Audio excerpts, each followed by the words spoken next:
Sixième rendez-vous déjà, dernier rendez-vous de ce cycle de table ronde, conférence, masterclass des JTSE 2020, toujours organisé depuis le doc Haussmann sur notre plateau de tournage. Pour ce sixième rendez-vous, nous vous proposons une masterclass de mixage live. Nous avons la chance d'accueillir, il n'est pas physiquement avec nous, mais il nous accompagne, Ibrahim Malouf, qui est un artiste aujourd'hui universellement reconnu. Il nous a proposé d'utiliser un de ses multipistes de son spectacle Kaltoum. Et l'ingénieur du son live, qui est aussi consultant audio, entre autres pour le festival Jazz à Vienne, qui nous accompagne et qui va réaliser cette masterclass, c'est Jean Lyonnais. Bonjour. Jean, peux-tu nous en dire un petit peu plus sur ce spectacle Kaltoum ? Eh ben, Kaltoum, donc c'est donc tiré de Kaltoum, qui est une grande chanteuse égyptienne, hein, qui est la diva égyptienne de la chanson du siècle dernier.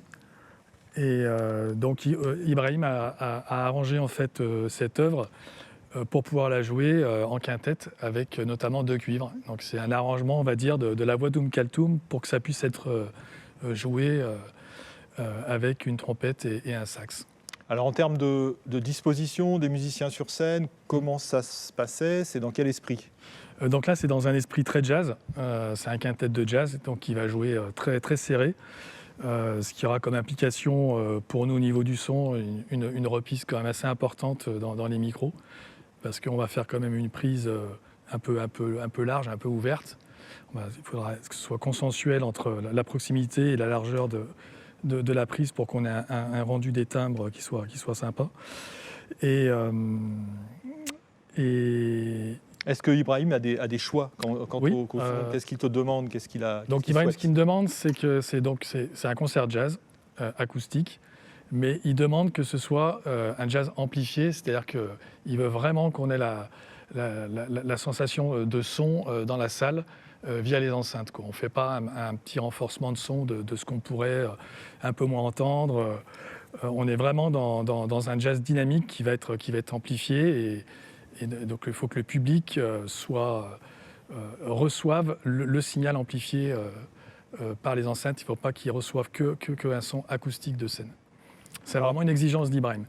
Par rapport au son d'Ibrahim lui-même, qu'est-ce que tu fais ? Comment tu traites ce son de trompette ? Le son de trompette, déjà, on utilise déjà, ça passe déjà par le choix du micro. Et puis après, je dirais, je le traite au plus naturel possible. Comme souvent dans la musique jazz, il faut traiter la dynamique sur les aigus. Il ne faut pas que ce soit agressif. Et on adapte les effets en fonction de la taille de la salle. Ibrahim est assez regardant là-dessus par rapport à l'endroit dans lequel on joue. Et je fais attention à ce que ce ne soit pas trop envahissant dans les petites salles et je peux me lâcher un peu plus dans les grandes salles. Alors tu vas mixer aujourd'hui sur une console SSL L550. Oui. Est-ce que c'est ta console habituelle ? C'est pas ma console habituelle, c'est du coup sur ce genre de tournée avec Ibrahim, on fait pas mal de routes et on tourne sans matériel, donc je suis amené à utiliser la console qu'on me propose sur place et donc à utiliser un peu toutes les consoles du marché, ce qui est plutôt ce qui est agréable, mais qui peut parfois être un peu handicapant, un peu gênant quand on arrive un peu tard. Et là du coup pour l'occasion, on va faire cette masterclass sur une SSL live L550. Qu'est-ce que tu as apprécié dans cette console ? J'ai bien apprécié la console. Ce qui m'a vraiment... après, c'est pas très original, parce que on connaît SSL pour ses qualités audio, mais c'est vraiment la qualité audio de la console qui m'a marqué vraiment dans un premier temps. La largeur de la console... les panoramiques offrent une grande possibilité d'exprimer les chants gauche-droite. On a presque la sensation un peu j'exagère un peu, mais d'un son immersif, quoi. C'est assez agréable. Et Ouais, vraiment la qualité audio. J'ai bien aimé les effets aussi, qui sont des effets qui sont dits un peu plus, qui sont typés studio. Hein. C'est les gens des CCL qui m'ont présenté ça comme ça. Effectivement, c'est assez fin. Voilà, après l'ergonomie de la console. Alors justement, parle-nous-en un petit peu. Comment Oui. tu as organisé ton patch sur la console? Comment est-ce qu'on prépare une configuration? Donc là, la console, au niveau du patch, on a là ici, en fait, on a ce qui revient de l'ordinateur, du multitrack, qui vient donc se coucher sur la console sur cette colonne de gauche. Et ensuite, avec le layer manager, donc cette partie-ci, ça correspond à la colonne de gauche de la page d'avant. Et avec cette page-là, on va pouvoir organiser la console comme on veut. C'est-à-dire qu'on va pouvoir mettre les channels d'entrée où on le souhaite, mettre les VCA où on veut, doubler si on veut même les indications. Enfin voilà, donc on fait vraiment ce qu'on veut. Au départ, la console, en fait, la surface de contrôle, elle est noire, elle est vierge, hein, il n'y a rien dessus. Donc là, on a organisé la console comme ceci. On a le bac d'entrée, ce qu'on va appeler nous, les entrées micro qui arrivent de scène, qui tiennent sur un layer, là, donc on a de la chance. Ensuite, on a mis des VCA qui sont au centre et des stems. On a un stem de batterie et un stem de piano. Alors les stems, dis-nous un petit peu à quoi ça sert. Donc les stems, c'est ce qu'on appelle les sous-groupes en fait. Hein. C'est le signal qui transite par le stem. Donc tu as un stem batterie par exemple. Un stem batterie, voilà. Donc on a affecté en fait les 4 tranches de la batterie sur ce stem-là. Et ce stem-là, ensuite, il est affecté au master pour partir dans le mix stéréo. Donc ça te permet d'avoir sur un fader l'ensemble de ta batterie une fois qu'elle est prémixée. Voilà, donc sur un fader, voilà, exactement. La différence avec un VCA, c'est que là, on a vraiment de l'audio qui passe dans le stem. Et donc ça veut dire qu'après, on peut traiter l'audio via ce stem. On peut donner une couleur via un EQ, par exemple, donc au groupe de batterie. On peut traiter la dynamique du groupe de batterie, des choses comme ça. Sur ce layer, là, sur ce bac, on a mis tout ce qui était départ et retour d'effet. Donc sur la partie gauche, en rose, on a les départs d'auxiliaires. Chaque auxiliaire va être relié à un effet. Donc quand on va envoyer en fait des channels dans ces bus, c'est des bus, hein, on va pouvoir donc les envoyer dans un effet interne à la console. On a donc la possibilité d'avoir pas mal de choses dans la config rack. Là. Par exemple, là, vite fait, on a mis une reverb type cathédrale pour les cuivres. On verra ça plus tard. Et cet effet nous revient donc, sur cette partie de layer ici. Et on va pouvoir mixer en fait, le retour de l'effet. Donc tu doses la quantité d'effet. On va doser la quantité d'effet par rapport au channel original. Donc on verra ça dans la partie mix. Et puis là, on a le master, la page master. Donc ça, c'est le master, c'est le départ du mix que vous entendez.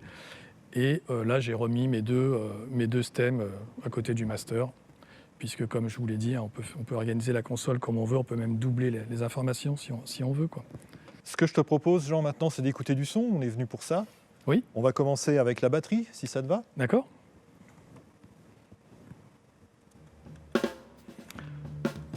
Donc là, on a donc une batterie en 5 micros. Là, on a un couple donc d'overhead.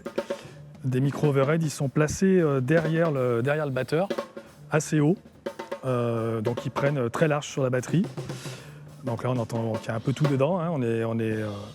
On est évidemment flat sur l'EQ. On a ensuite un micro grosse caisse, un Aero 20. Donc Clarence Penn, le batteur, prend vraiment le temps de régler toute sa batterie et notamment il passe du temps sur la grosse caisse. Il colle des petits mouchoirs avec des bouts de gaffeur pour un peu diminuer les résonances de la grosse caisse. C'est une grosse caisse de 20 peau fermée. C'est important ça de le savoir quand même pour la prise de son. Et dessus, je mets un Aero 20 que je décale un peu du centre à 5 cm de la peau. Voilà. Donc là on l'écoute flat. Hein. Ensuite on a une caisse claire en bêta 57A ou SM57. En général, j'aime bien les bêta 57A qu'on ne met pas trop près de l'instrument pour éviter d'avoir trop de proximité avec la caisse claire. puisque c'est des micros qu'on va utiliser, le kick, la snare et le charlet, en plus en renfort de son par rapport au couple des overheads, qu'on va appeler overhead. Et on a un charlet aussi, voilà. Là, on va se servir vraiment du micro du charlet vraiment en renfort sur certaines parties. Donc voilà, là on peut un petit peu tout écouter. Alors une fois qu'on a choisi ces micros, une fois qu'on a réglé tout ça, qu'est-ce qu'on fait pour le mixage? Quelle est l'étape suivante pour la batterie? Donc l'étape suivante, ça va être d'écouter les micro par micro et de les traiter un petit peu, quoi. C'est-à-dire de voir un petit peu ce qu'on peut faire une EQ, mettre un compresseur, des choses comme ça, quoi. Il faut voir ce que tu as fait sur les différents micros de la batterie, oui, en termes de traitement. Donc là, sur les overheads, ce qu'on a fait dans un premier temps, c'est qu'on a mis un coup bas sur la batterie. Hein. Alors dans quel but? Pourquoi est-ce qu'on met des coups bas sur... Disons que là, on est en live, donc c'est vrai que là, on ne va pas avoir besoin en fait, du spectre grave des micros d'overhead. Surtout qu'on a mis un renfort sur la grosse caisse, donc on se servira quand même du grave avec ce micro grosse caisse. Ça pourrait avoir une incidence sur du Larsen ou des choses comme ça? Et donc voilà, ça va avoir une incidence sur du Larsen. C'est-à-dire que dès qu'on va vouloir monter un petit peu ces overheads, on va très très vite tourner à 60, 80, enfin, on va y avoir droit, quoi. Donc là, c'est un nettoyage, on va dire, obligatoire en live sur ce type de micro, quoi. Ensuite, on a fait... on a travaillé un petit peu sur des fréquences. Donc là, on voit qu'il y a certaines fréquences que tu as choisi voilà. d'atténuer. Comment est-ce qu'on les trouve, ces fréquences? Est-ce qu'il y a un mode d'emploi qui est fourni avec? Il n'y a pas de mode d'emploi. Donc là, c'est en fait, on écoute un peu ce qui va pouvoir peut-être être un peu redondant, un petit peu gênant. Donc là, il y a une zone de fréquence voilà. qui te fait du mal à l'oreille. Voilà, ça fait un petit peu... il y a beaucoup de choses là qui vont nous gêner à cet endroit-là. Ça fait un peu carton, quoi. Un petit peu carton. Là, on va avoir aussi sûrement beaucoup de médiums de caisse claire. Là, ce qui va nous intéresser, on entend en fait, bien le côté un peu pénible du son à cet endroit-là. Voilà. Donc là, ce qui va nous intéresser sur cette correction, c'est de diminuer un petit peu l'impact de la caisse claire dans le micro des cymbales. Que tu vas du coup pouvoir récupérer après sur ton micro de proximité? De proximité avec la caisse claire. Voilà. Donc ensuite, on va pouvoir écouter la grosse caisse.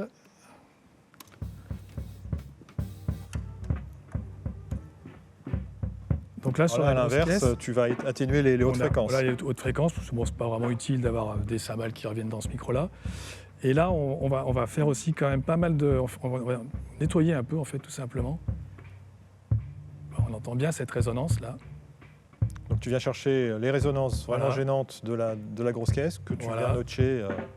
Voilà, on voit bien que là, ici, ça va nous déranger. Et du coup, qu'est-ce qui va se passer si on nettoie pas un peu ces endroits-là, vu qu'on est dans une salle? On n'a pas parlé, c'est vrai, de la Philharmonie dans laquelle on a eu fait ce concert. Donc c'est une salle à fort cubage. Il y a un volume énorme. Hein. C'est une salle où on fait jouer des orchestres qui ne sont pas amplifiés. Et donc dès qu'on met des enceintes dans des salles comme ça, on les excite fortement, et notamment aux fréquences graves. Donc c'est vrai que si on nettoie pas un petit peu toutes ces parties qui sont délicates, ça par exemple, là, on entend bien quand même. Ça sont des fréquences qui du coup vont tourner dans la salle, qui vont être pénibles. Quand on écoute l'instrument tout seul, on n'y a pas forcément... ça ne va pas forcément nous gêner, mais il faut penser quand même à nettoyer un petit peu toutes ces parties-là, quoi. D'accord. Voilà. Bon, après, là, c'est plus... voilà, là, c'est pas très, très joli, donc on l'a enlevé, voilà. Et tout ce travail, tu le fais... les réglages que tu fais sont différents pour chaque concert, ou est-ce que tu retrouves d'une fois sur l'autre à peu près les mêmes choses? On retrouve les bases, hein. Toujours un petit peu cette philosophie, un peu déjà de nettoyer dans un premier temps. Mais après, les fréquences vont varier. Ouais. Le choix des fréquences il va varier suivant... c'est lié au positionnement des micros, système qui a été mis en place, système, d'accord. Et puis à l'acoustique de la salle. Okay. J'ai envie de dire, c'est quand même aussi par rapport au système, quoi, forcément, hein, puisque là on travaille sur un concert, donc autant travailler à l'instant T hein, par rapport à ce qu'on reçoit. Hein. D'accord. On n'extrapole pas par rapport à un produit durable. La caisse claire. Et ensuite, la caisse claire.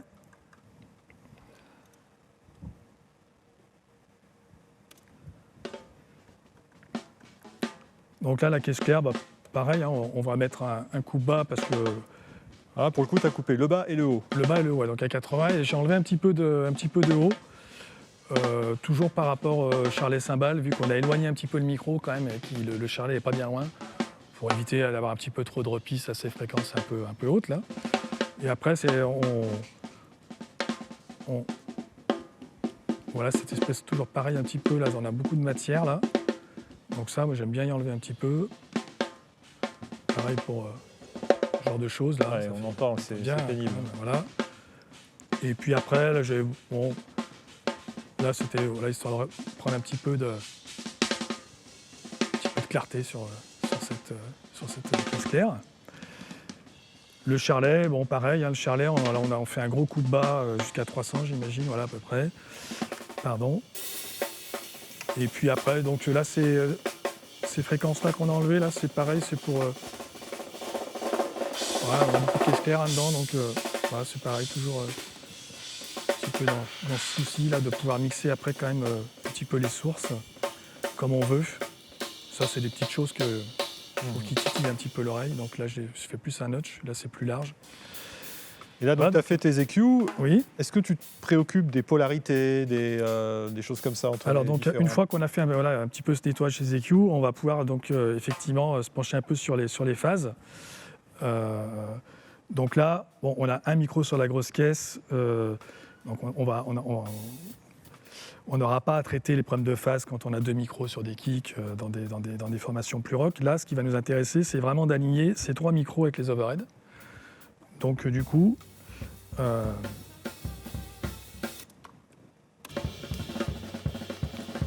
remonter un petit peu. Voilà.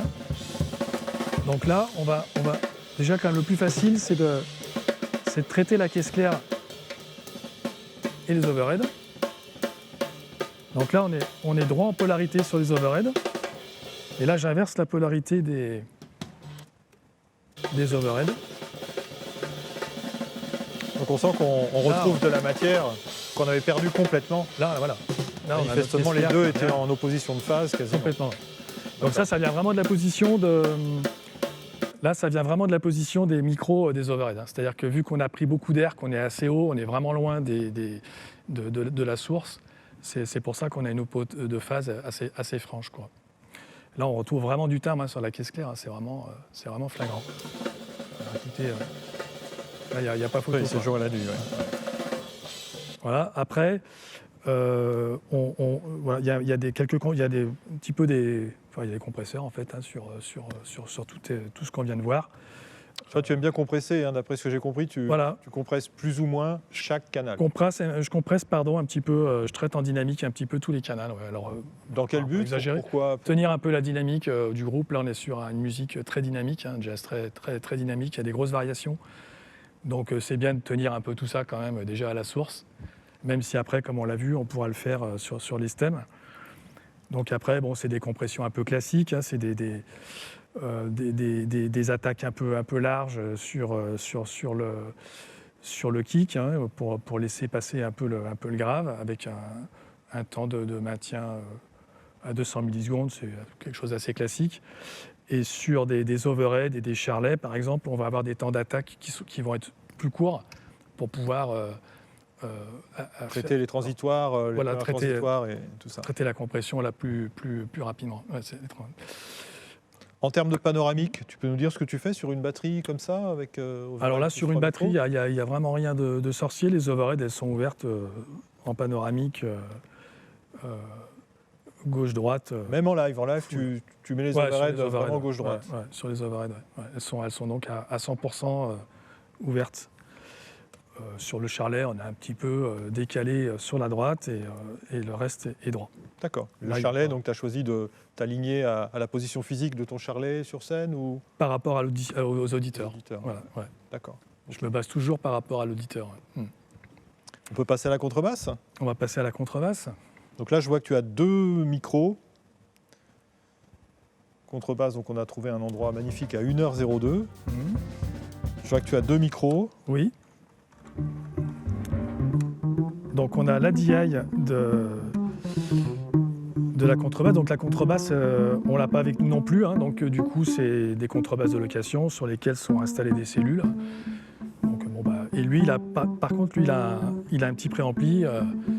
Et donc il essaye quand même de retrouver un petit peu toujours tout ce qu'il veut. Donc il amène un micro-shops, hein, c'est ça? Et ensuite, il amène un micro-shops qui place donc... c'est son propre micro qu'il installe sur la contrebasse avec une pince aussi qui l'emmène. Donc ça va donc ce micro, il l'affectionne tout particulièrement en fait, hein, Scott. Il aimerait que je fasse le mix façade qu'avec ce micro. Lui-même en retour, en fait, il demande à la personne qui fait les retours de lui envoyer le chops dans le wedge et il traite le son de la cellule directement dans l'ampli. Ce qui fait qu'il a 2 sons qui sortent et il fait un petit peu le mélange avec son matériel suivant ce qu'il veut entendre. Et donc moi, je joue aussi le jeu devant de privilégier certaines fois plus le micro quand on le peut. Et puis quand je suis un peu battu, parce qu'évidemment on a beaucoup de repistes dans ce micro-là, je mets de la DI, hein, je ne vais pas se voiler la face. Tu peux nous faire écouter le son micro, c'est vrai que c'est assez frappant. Donc là... On a un petit peu de tout dedans. Hein. Voilà, donc là, il est pas traité. Hein. Donc là, on a vraiment... On a autant de caisse claire que de basse, pour ainsi dire. On avait d'autres endroits, non, sur cette basse. On avait une 12. Ouais.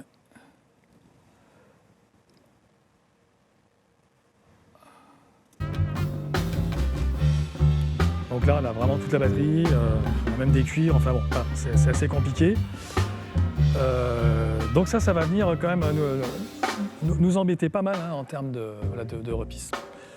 Donc là, on voit un petit peu ce qu'on a fait comme traitement sur ce micro là, oui. En EQ.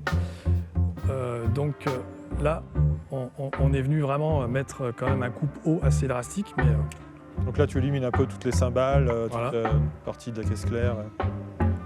Et puis ensuite,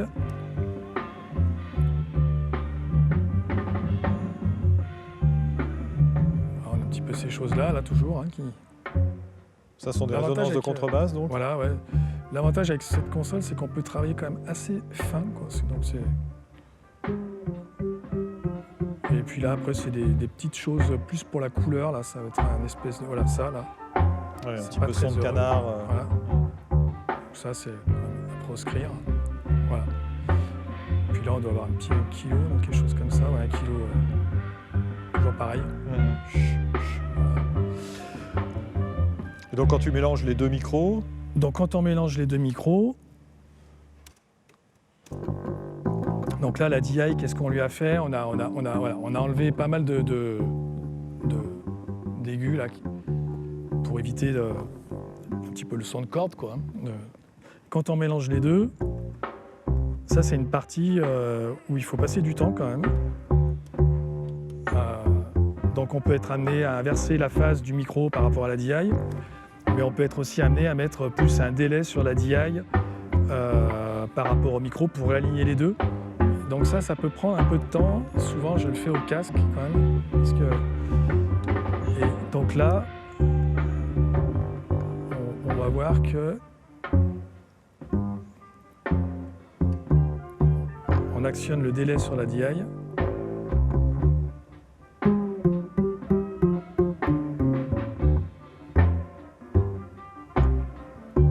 Je ne sais pas si vous entendez. On a une modification du timbre. Oui. Donc ces histoires de délai, de phase, c'est vraiment important. Voilà, la mise en phase entre une DI et un micro, entre 2 micros de grosse caisse, entre des overheads et le reste de la batterie, différents micros de piano. Ça, c'est vraiment une partie sur laquelle il faut vraiment passer du temps parce qu'on risque d'abîmer le son en fait, plutôt que de l'améliorer si on se trompe. C'est la priorité. Avant Ouais, les EQ, c'est vraiment... Après, il faut aussi réaliser un petit peu avant parce que la phase ça va aussi s'influence, dépendre, voilà, va les deux influencer un petit s'influencent peu sur directement. les deux. Donc après, voilà, quand on a fini de faire la phase, on dit bah tiens, là je peux peut-être relâcher un peu ci, reprendre un peu ça. C'est assez fin comme travail. En termes de panoramique, sur la basse, gauche-droite? C'est tout au milieu là. Hein. Tout au milieu, Tout au milieu. on est d'accord. Eh bien, on va passer au piano, à 53-43.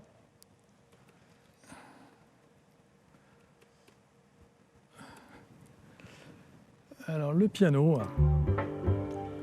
on a un couple de piano.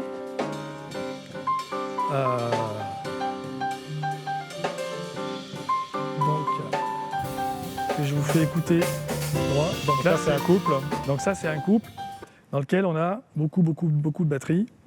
Et c'est quand même, ce couple-là qui va être un petit peu la référence du son du piano. On va essayer toujours de favoriser ce couple de micros. Le piano, on l'entend, est très proche de la batterie. Est-ce que tu peux nous expliquer comment sont disposés les musiciens sur scène? Pourquoi on a toutes ces repisses en fait? Donc, comme on l'a vu un petit peu, on l'avait évoqué rapidement au début, donc c'est vrai que ça joue très serré. Donc là, sur la disposition scénique qui est illustrée là, ça c'est un concert qui a eu lieu à la scène musicale. C'est pas le concert qu'on est en train d'écouter. C'est un concert là ça joue 4 ans après ce qu'on est en train. Ça c'est un concert 2019. Là le concert qu'on est en train d'écouter c'est un concert 2015. Entre les deux dates, on a 150 concerts à peu près ensemble.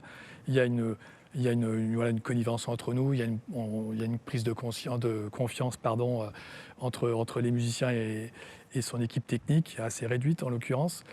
Et là, si vous voulez, on voit que le piano, il y a quand même 1 mètre entre les cymbales et le piano. Ça, c'est parce que voilà, je me suis permis de prendre un peu de distance, d'éloigner un petit peu le piano à la scène musicale de la batterie. Ça passe assez bien maintenant auprès des musiciens. Sur le concert qu'on est en train d'écouter là, le piano, il est dans la batterie, quoi. On ne peut pas passer entre la queue du piano et la cymbale.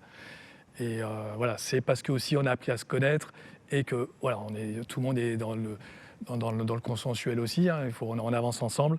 Donc là, maintenant, ils ont accepté qu'il y ait un peu plus d'air à ce niveau-là. C'est pour ça que sur le concert qu'on est en train d'écouter, on a autant de cymbales. Pour autant, les musiciens restent assez groupés. On voit le bassiste qui est très proche de la batterie. Ouais. Les soufflants sont un peu devant, mais ça reste très groupé. Pareil pour les cuivres, on voit bien là, si on avait mis des micros statiques à large diaphragme, qu'on aurait repris une quantité de cymbales astronomiques, quoi, hein. Dès qu'ils vont s'enlever du champ de leur micro, parce qu'ils bougent beaucoup, il faudrait être sur le fader pour baisser la trompette, baisser le sax, être sur le coup quand il va revenir. Enfin, ça serait pas gérable. Voilà. Alors notre piano, donc il y a un couple qui se situe à peu près où au niveau? Alors le couple, il est parallèle à la table d'harmonie, pas trop loin des marteaux, mais il n'est pas parallèle au marteau, hein. On le devine un petit peu là dans le creux du piano. Il est dans le creux du piano, parallèle à la table d'harmonie. Il y a 2 autres micros. Ensuite, on a un micro qui est plus vers la queue du piano. Là, c'est un TLM107 en hypercardio qui va gérer un peu le grave du micro, de la prise de son et le bas médium. Et ensuite, on a un SM57 dans une ouïe qui va nous servir un petit peu de turbo à des moments. On va pouvoir un petit peu, j'ai envie de dire, un peu tricher, monter un petit peu ce micro pour récupérer un peu de volume. Et ça me sert aussi pour refaire ma sommation mono dans le mix du piano. On écoute ces différents micros? Oui. Donc là, on a le couple, non corrigé, non traité. Donc là, on enclenche déjà les filtres. Donc coupe bas, coupe haut. Voilà, toi. Coupe bas, coupe haut. Et puis ensuite, on va avoir toujours pareil, hein, des corrections. On les écoute? Allez, ouais. On en fait 1 ou 2. Ouais. Voilà, des choses qui viennent grincer un peu là. Des choses comme ça, quoi. On essaye de... Alors vous voyez, hein, après, c'est pas la peine de trop enlever. Hein. Juste ce qui est nécessaire, on a juste ce qui est nécessaire. Voilà. Ça, c'est notre micro, donc grave. Donc c'est un micro qui va prendre du grave, mais enfin on met quand même un coup bas, hein, parce que c'est quand même un micro statique et on va pas prendre de risques. Hein, toujours pareil pour ce problème de Larsen, on est quand même en live. Et puis, toujours pareil, hein, on écoute ça par exemple. Voilà, ouais, on a beaucoup de contrebasse.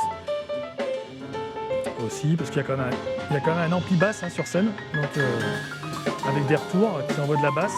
Donc on a aussi de la basse. Voilà. Et puis ensuite, on a notre SM57. Ça, c'est notre SM57 qui est dans une Wii. 57 dans une Wii. C'est un peu... Pour le coup, on a presque que le piano. Là, on n'a que le piano. Là, on a un son très médium. Voilà. Donc ça, on ne peut pas le laisser tout seul.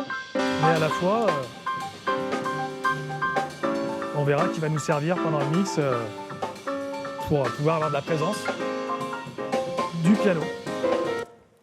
Alors, en termes de panoramique, de polarité? Oui, en termes de panoramique,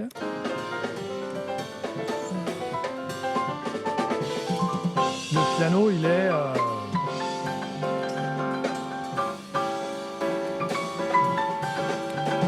Donc là, on a un piano mono sur le couple, on l'écarte. Quand on prend de l'air, on prend de la spatialisation.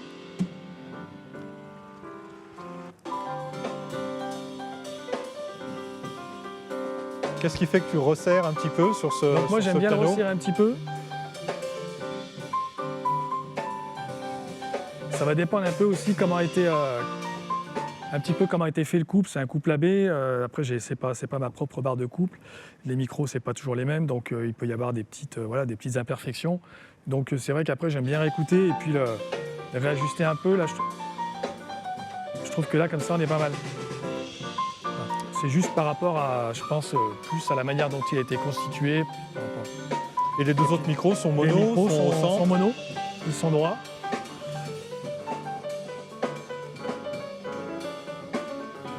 On récupère de la matière, on récupère pas mal de choses. Ouais.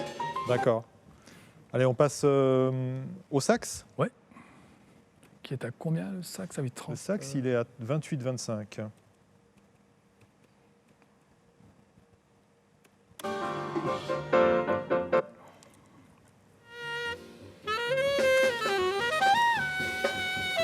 Donc le sax,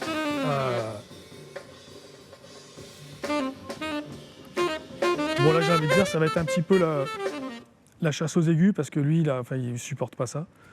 Enfin bon après moi non plus, mais c'est vrai que ces genres d'instruments, il ne faut pas la peine d'aller accentuer toute cette partie du spectre. Donc on va faire attention, on va surtout être vigilant avec ces parties-là quoi. Ça quoi. C'est toute la partie un peu coin-coin. Voilà. Voilà. Et puis sur cet instrument-là, on a rajouté donc ce qu'on appelle un plug là sur ce genre de console, qui est un EQ dynamique qui va nous permettre en fait d'agir sur l'atténuation de la fréquence qu'on aura choisie, c'est-à-dire qu'on va faire agir l'EQ à partir d'un seuil qu'on aura défini. Donc, ce qui est assez pratique puisque sur des moments très calmes, on va avoir besoin de présence du sax et de la trompette. On n'aura pas forcément envie d'enlever trop d'aigus sur ces moments-là. Par contre, quand ils vont jouer forte, que ça va devenir un petit peu piquant, agressif et grelet, on aimerait bien pouvoir calmer tout ça. Donc en fait, ça te permet de faire une égalisation différente suivant le niveau sonore de l'instrument. Exactement. Et donc là, c'est vrai que sur la SSL, on a un très bel outil, là, c'est vraiment super. Donc voilà, on a mis ça sur le sax. On peut l'écouter là. Et après, on pourra peut-être l'écouter peut-être un peu plus sur la trompette, un peu plus flagrant. Eh bien, passons à la trompette. 32,15. Pardon.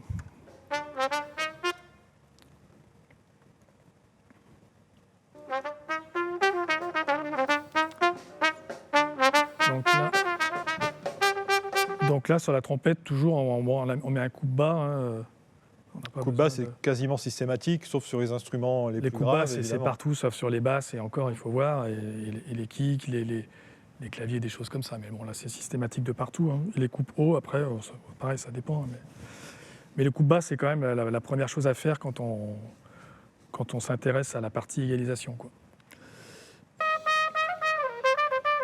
Donc sur Ibrahim, on va traiter ça.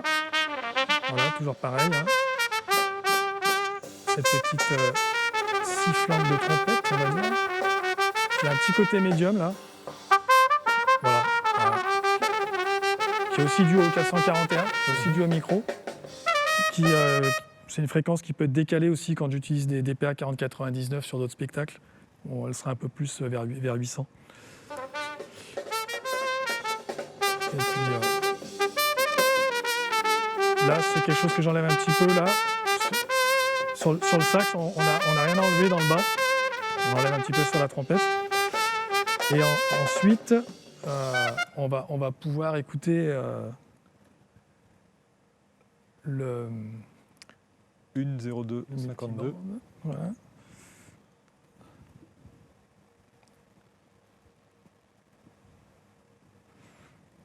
Donc là, on va pouvoir écouter. Donc là, on déclenche vraiment l'égalisation dynamique. C'est beaucoup plus doux en fait. On entend vraiment que ça adoucit le signal, quoi. Donc là, en fait, qu'est-ce qu'on a fait? Donc à bas niveau, ça ne joue pas, hein, ça ne se déclenche pas. On garde le son assez rond. Ouais. Donc là, on entend bien là, ce qu'on a voulu.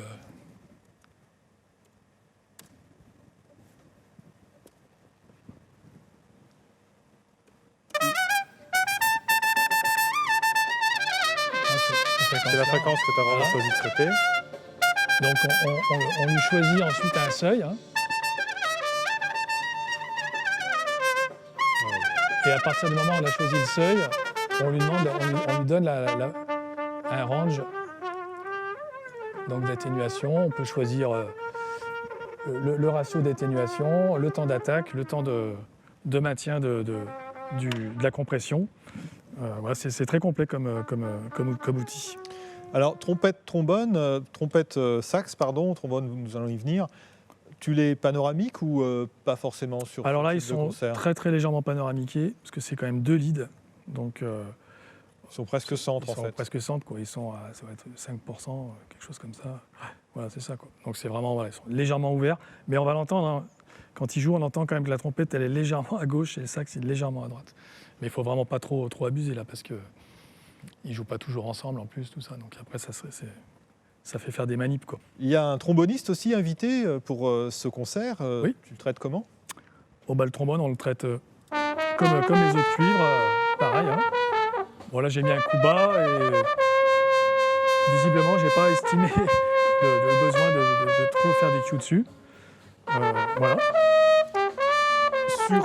Sur les cuivres, tu as utilisé un plug particulier des consoles SSL qui est une émulation tube. Oui, donc oui, c'est comme tu dis, hein, c'est une fonction qui est propre à la console.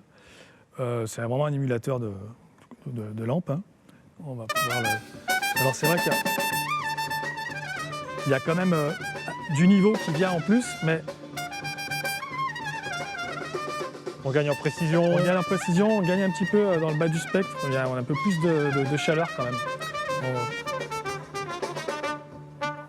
On peut l'écouter aussi sur le sax. Bien sûr.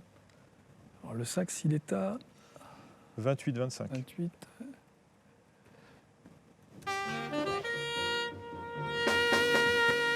Là, c'est flagrant, quoi. Hein.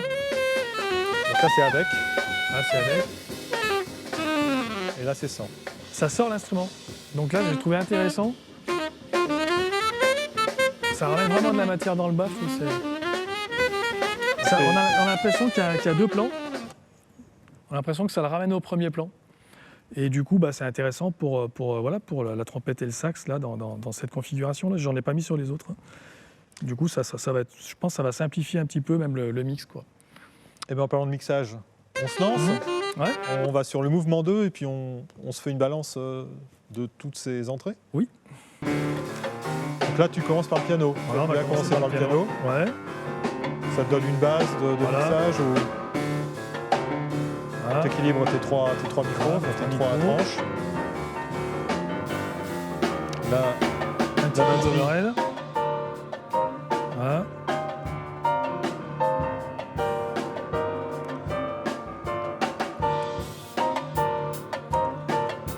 voit bien quand même l'utilité. Ça apporte vraiment quelque chose, oui. Ouais.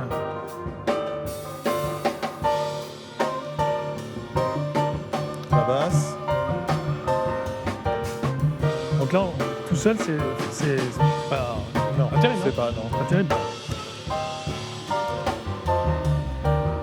Là, il n'y a que le micro de la basse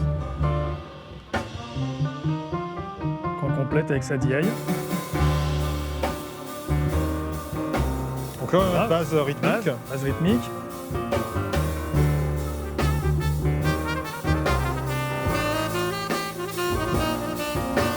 Et donc,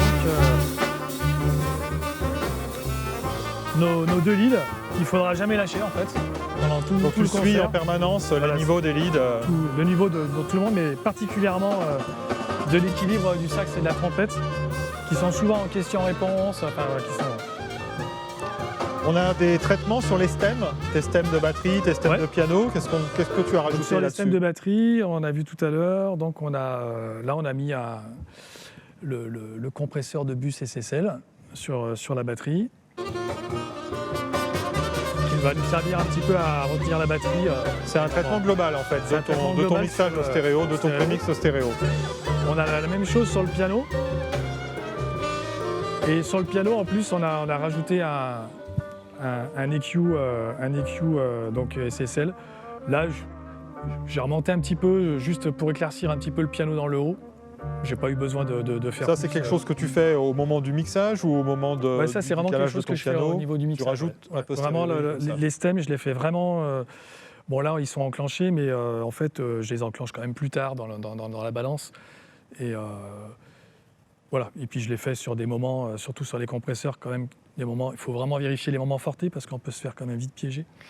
Hein, sur des Actuellement, est-ce qu'on a compressions des qui seraient trop effets fortes. enclenchés ou pas? Donc là, on n'a pas d'effets qui sont enclenchés pour l'instant, puisque donc, le VCA des retours d'effets est... Donc ça, c'est quelque chose qui vient après la balance qu'on vient de faire. Voilà, avec une les fois qu'on est, équilibres, et qu'on est après, équilibré, qu'on est à peu près bien, on va pouvoir commencer à mettre un petit peu des effets.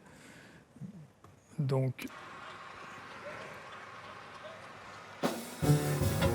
là, sur la batterie, on voit qu'on a envoyé la caisse claire et le couple des overheads à El Charlet dans le bus de départ d'effet de la batterie. Là, on l'entend. Du coup, on le retrouve ici. Donc là, pour l'instant, il est assez court. donc c'est une reverb. Très courte, une room très courte. Ah, c'est là, je ne me fais pas écouter ce qu'il faut. Donc là, je vous ai voir. Donc là, on voit. D'accord. Là, on va écouter donc, le retour. Ça, c'est le retour de l'effet, la sortie de l'effet. On pourra moduler Avec un bon prédélai. à souhait. Le pré-délai il est de 10 millisecondes, là, ça va, c'est pas trop. Donc ça, c'est des effets que j'ai un peu, que j'ai pris le temps d'écouter, bien retravailler pour qu'ils soient à mon souhait, quoi.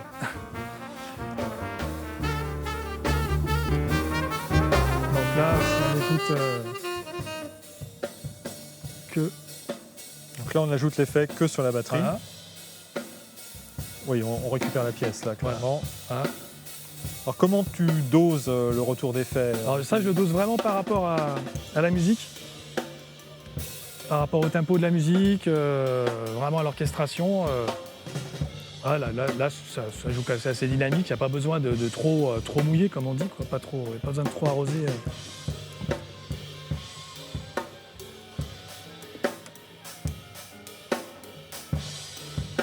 Voilà, on serait pas mal pour commencer. L'effet du piano, une reverb interne à la console, avec un temps à 2.3 et très peu de pré-délai par contre sur c'était pas la bonne, pardon, voilà, très peu de pré-délai sur la reverb du piano. Donc là on avait notre mix piano, Et on ouvre l'effet. voilà. Donc là on va vraiment pouvoir donner une couleur à ce piano, vraiment pouvoir le placer même dans le mix à des moments, déjà rien qu'avec le dosage de son effet, de son propre effet. Très bien. Pour la basse, est-ce que tu as un effet aussi? Pour la basse, on n'a pas d'effet. Pas d'effet. particulier, non. D'accord, donc c'est plutôt sur les soufflants maintenant, sur On va- le cuivre? sur la basse, on verra, mais on jouera plutôt entre le mix du micro et de la DI D'accord. pour donner des ambiances. Donc j'imagine que tes leaders, tu les traites avec soin, au moins autant de Oui. soin que les autres. Voilà. Donc là, c'est c'est le même effet sur la trompette, le sax et le trombone. C'est ce qu'on appelle en langage SSL une reverb cathédrale avec un pré-délai à 26 millisecondes, mais c'est surtout sur le temps de décay là, qu'on va jouer régulièrement en fait, suivant l'ambiance, quoi.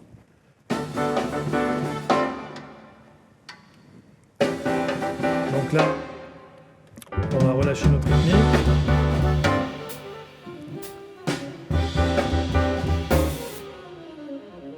Donc on a une reverb courte sur la batterie, on a vu, hein. Et on est sur notre temps, sur le piano, sur un dosage pas trop excessif.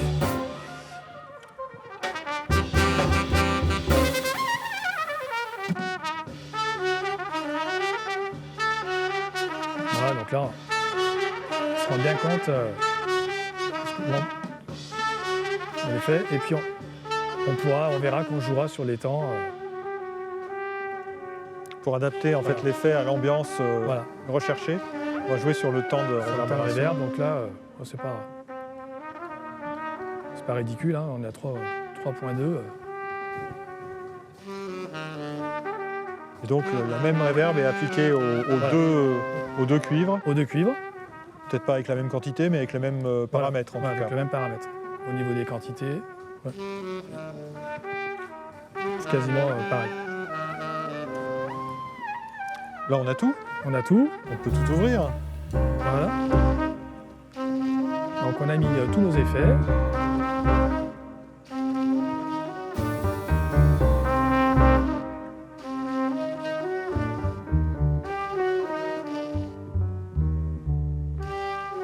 Et donc il faudra toujours être très vigilant sur le dosage du sax et de la trompette. Y compris l'un par rapport à l'autre.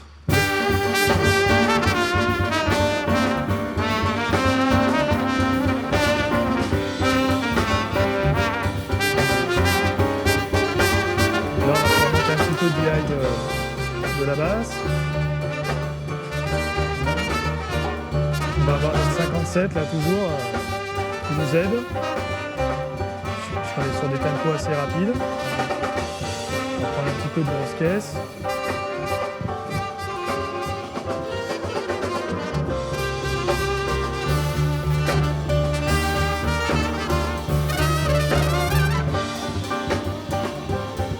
Là, on a le trombone qui arrive.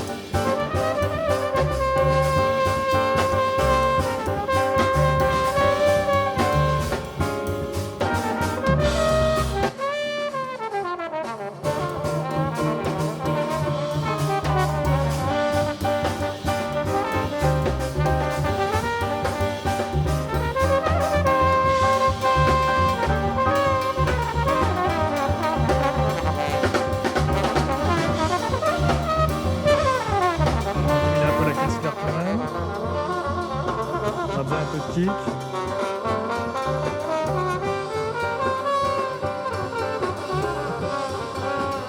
Ok, ouais. Jean, tu nous disais que tu devais en permanence ajuster les niveaux de tes solistes. Tu peux nous Oui. montrer l'intérêt que ça a? Oui.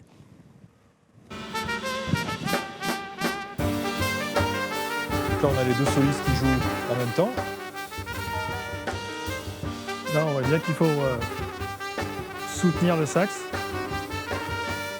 Très important. Hein.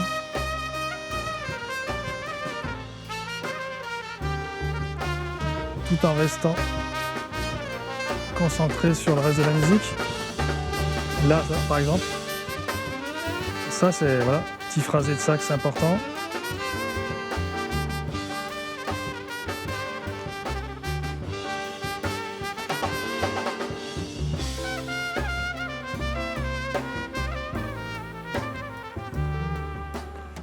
Là, on va rentrer dans un moment. On reprend des cymbales.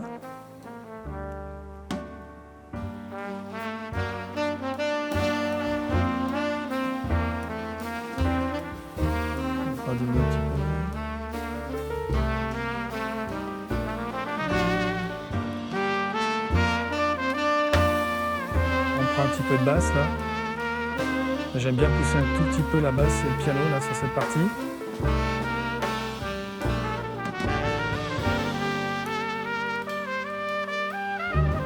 Là, on va pouvoir monter un peu le temps. On voit un peu les trompettes, les cuivres, le piano.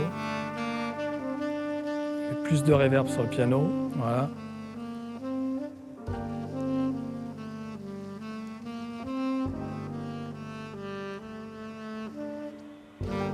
Les cymbales.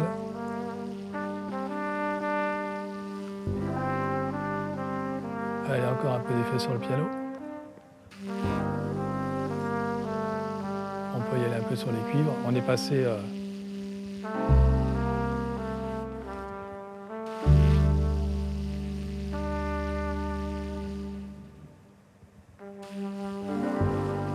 Voilà, on est à 3.3 sur les cuivres. Et on peut, voilà, on peut doser... Donc là, tu as vraiment adapté au fur et à mesure de ce qui se passait, du discours musical, tu as adapté tes effets en permanence Oui. pour... Et les paramètres des effets et le dosage de ces effets dans le mix. D'un concert sur l'autre, ça change, c'est-à-dire que tu dois... il se passe toujours les mêmes choses au même moment ou est-ce que... Ah oui, il se passe toujours les mêmes choses au même moment. Là, c'est vraiment, ça joue à la partition. C'est la musique, elle est vraiment écrite. En termes de son, je veux dire, dans l'équilibre trompette-sax, est-ce qu'on retrouve les mêmes ajustements tous les soirs? Oui. Non, parce que c'est des musiciens, des êtres humains comme il se doit. Donc non, forcément, il faut adapter vraiment chaque soir. Et d'autant plus qu'il y a 2 saxophonistes en plus qui tournent sur ce spectacle. Et je vois vraiment la différence entre les deux. Là, ils ont des jeux assez différents. Non, il faut vraiment adapter tous les soirs le mix, là, tous les soirs. Donc c'est vrai que pour avoir fait énormément de concerts de Kaltoum avec cette équipe, j'ai une mémoire qui s'est instaurée quand même sur le mix. Et donc je peux largement anticiper...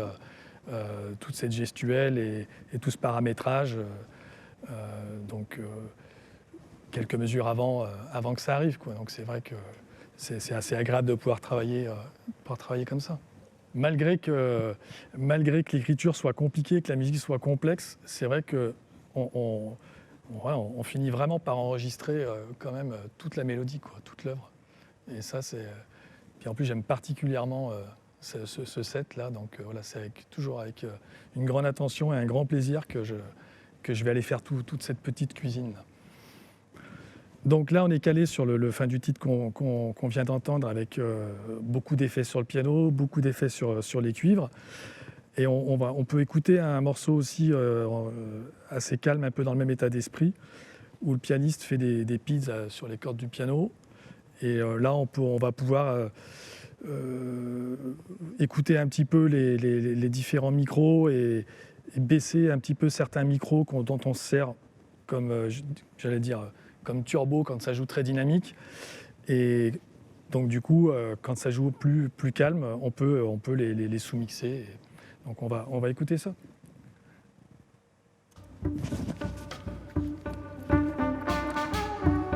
Donc là, on avait beaucoup d'effets sur le piano, hein, puisque, comme je vous ai dit, on s'arrête sur...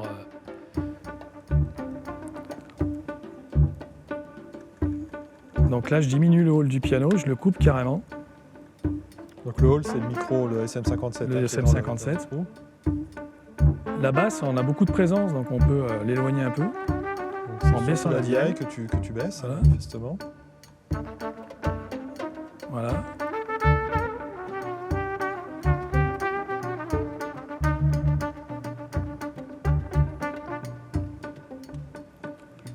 Et là, on peut remettre un peu de reverb sur le piano, on peut monter un petit peu la reverb de la trompette. Voilà. C'est ce que je voulais vous faire un peu écouter entre les différentes donc tu auras fait un nouvel équilibre, voilà. Spécifiquement un nouvel équilibre pour ce passage musical. Par rapport à la musique, ouais. Voilà. Pour conclure, un petit passage walking bass jazz avec une ambiance encore assez différente. Oui. À 1,35, 15. Voilà, c'est un petit break. On va écouter ça. Alors on va peut-être se remettre un petit peu quand même. Donc retirer des effets qu'on a rajoutés sur le précédent passage. Voilà, peut-être se mettre un petit peu comme ça. Allez.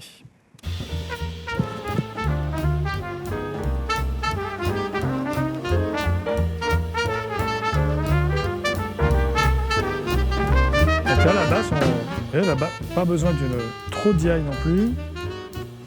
On remet un peu de hall.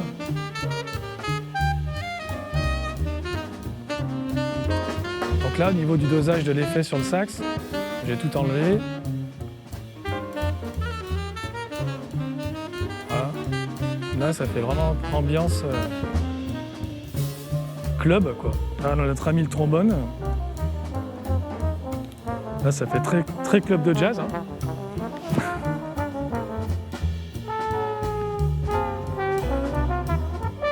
Je te mets un peu dans l'ambiance, je te remets un petit peu de son quand même.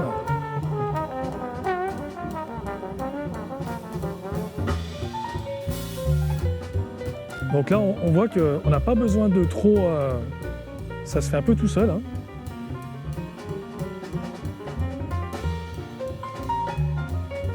On équilibre toujours un petit peu nos VCA.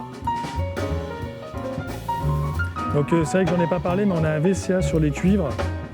Et ça nous aide beaucoup aussi hein, dans le mix général. Refaire le niveau global voilà, des trois donc ce qu'on appelle le hall, on n'a pas détaillé ça, hein, mais ce qu'on appelle le hall, c'est toute la partie rythmique.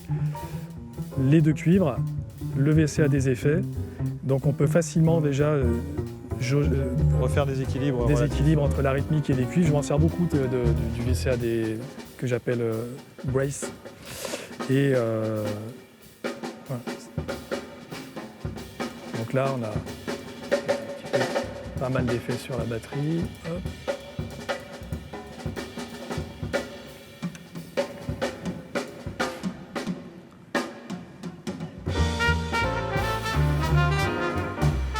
Donc voilà, le concert va se finir comme ça.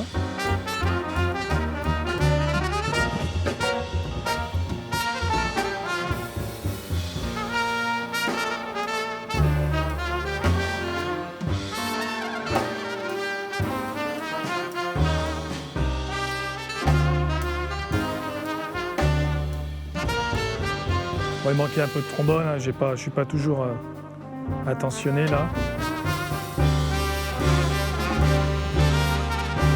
Là, c'est là qu'il faut faire très attention.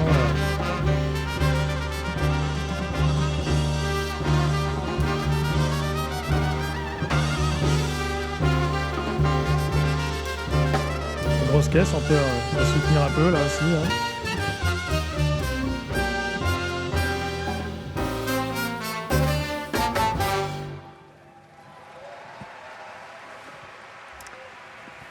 Merci Jean, c'est sur ces applaudissements qu'on va se quitter. Merci pour cette démonstration. On sent que tu aimes vraiment cette musique et cette console, on va dire. Oui. Eh bien écoute, on se retrouve bientôt, j'espère, tous ensemble dans une salle avec du public, avec des artistes. On a tous hâte envie de ça. De ça, oui. Déjà, c'était très sympa de pouvoir retrouver un petit peu, voilà, justement, la possibilité de mixer sur une console. Avec, voilà, on a les applaudissements en face de nous, là, on se remet un peu dans l'ambiance quand on finit. Ça fait plaisir. Et merci à vous de nous avoir suivis sur ces tables rondes, masterclass et conférences des JTSE. Et comme le dit Jean, on va se retrouver très bientôt tous ensemble, ici ou ailleurs. À bientôt.